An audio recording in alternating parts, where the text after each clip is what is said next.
అల్లం tea ready చేసుకుందాం. 2.5 కప్పులు పాలు తీసుకున్నాను అండి. అందుకు దానిలోకి ఒక హాఫ్ కప్పు వాటర్ యాడ్ చేసుకొని, ఎందుకంటే కొంచెం చిక్కగా మంచిగా రావటం కోసం, కొంచెం డిఫరెంట్ టేస్ట్. నేనైతే స్టవ్ మొదటగా ఆన్ చేయలేదు. ఇంకా ఇందులో టీ పౌడర్ ఈ స్పూన్ చిన్నగా ఉంది చూడండి ఒకసారి, ఈ సైజుది. అందుకని నేను 3 టేబుల్ స్పూన్స్ వేసుకుంటున్నాను, ఎందుకంటే 2 కప్స్ కాబట్టి. షుగర్ కూడా నేను అలాగే వేసుకుంటున్నా, కొంచెం తక్కువగా వాడతాను నేను షుగరు. లేదంటే ఇంకొక స్పూన్ కూడా వేసుకోవచ్చు, ఒక 4 స్పూన్స్ ఈ చిన్న స్పూన్తో వేసుకొని ఇప్పుడు మనం స్టవ్ ఆన్ చేసుకోవాలండి. సిమ్లో అలా ఒక 5 నిమిషాలు మరిగిస్తే చక్కగా ముందు మనకి టీ రెడీ అయిపోతాయి. తర్వాత నేను అల్లం యాడ్ చేసుకుంటాను. మన టీ చక్కగా మరుగుతుందండి. అల్లం టీ కోసం ఏంటంటే మనకి మైగ్రేన్ ఉన్నా, ఏదైనా హెడేక్ ఉన్నా, స్ట్రెస్ ఉన్నా కొంచెం తాగితే చాలా రిలీఫ్గా ఉంటుంది. అలాగే హెల్త్ కూడా చాలా మంచిది. ఈ రైనీ సీజన్లో కానీ వింటర్లో కానీ అల్లం టీ తాగితే మనకి వచ్చే జలుబు, జ్వరం ఆ టైంలో బాగుంటుంది. గొంతుకు కూడా చాలా మంచిగా అనిపించి చాలా రిలీఫ్గా ఉంటుంది. అయితే ఈ అల్లం టీ కోసమని నేను ఒక అంగుళం ముక్కన్నర అల్లం తీసుకొని ఇట్లా మెత్తగా చేసుకున్నాను, దంచుకున్నాను పీల్తోనండి. పీల్ ఆఫ్ అయితే కాదు, నేను పీల్తోనే వేసుకుంటాను. చూపిస్తాను. పక్కన పెట్టుకున్నా. అట్లా టీ పొంగుతుందండి, దగ్గరుండి కొంచెం ఆ పొంగు రాకుండా మిడిల్లో మనం అట్లా పట్టుకొని కొంచెం కదుపుకుంటూ మంచిగా కాసుకోవాలండి.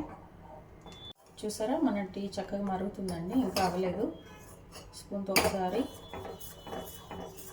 ఇలా తిప్పుకుంటూ ఒక నిమిషం, ఒక 2 నిమిషాలు అట్లా తిప్పేసి, లేదంటే మన దీంతైనా ఇట్లా అనుకొని మంచిగా మరిగించుకోవాలి. అల్లం వేసాక ఎక్కువసేపు మరిగించమండి. ఇప్పుడు ఒక చిన్న టెక్నిక్ ఉంది, చెప్తా.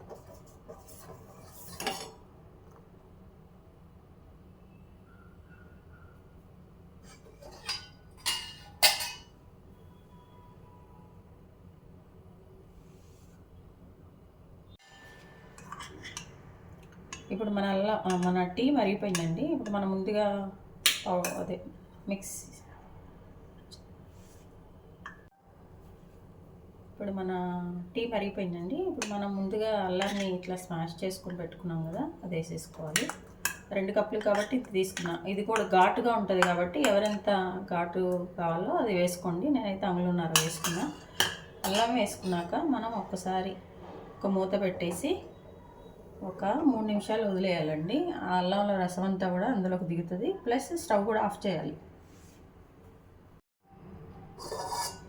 ఓపెన్ చేస్తే ఇట్లా మళ్ళీ ఒకసారి స్టవ్ ఆన్ చేసుకొని చాలా మీడియం ఫ్లేమ్లో మనం దీన్ని ఇంకొక నిమిషం ఇట్లా కుక్ చేసుకోవాలి. ఎందుకంటే అల్లం వేసాక ఈ పాలు టీ ఇరిగిపోతూ ఉంటాయండి, అవి ఎరగకుండా చక్కగా ఇట్లా తిప్పుకుంటూ ఒక నిమిషం, ఒక పొంగు కొంచెం పొంగు వచ్చే వరకు మనం వెయిట్ చేయాలి.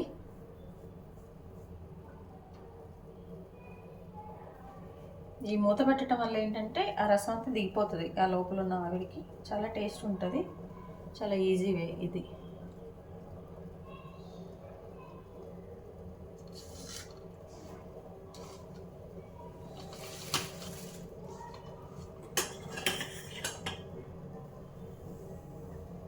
సిమ్లోనే అండి, హైలో పెడితే మిల్క్ అన్నీ కూడా మళ్ళీ కొంచెం పగిలిపోయినట్టు వస్తుంది. అందుకని సిమ్లోనే మనం బాయిల్ చేసుకోవాలి.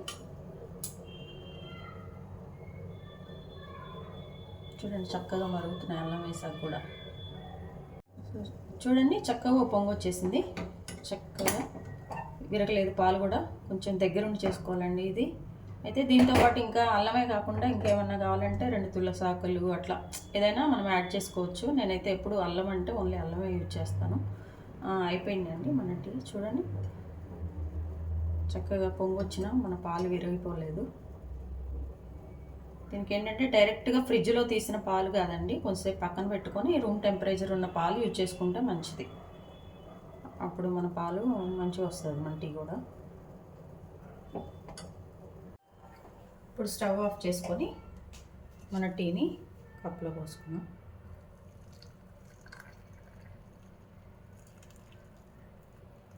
స్మెల్ కూడా మంచిగా వస్తూ ఉంటుంది.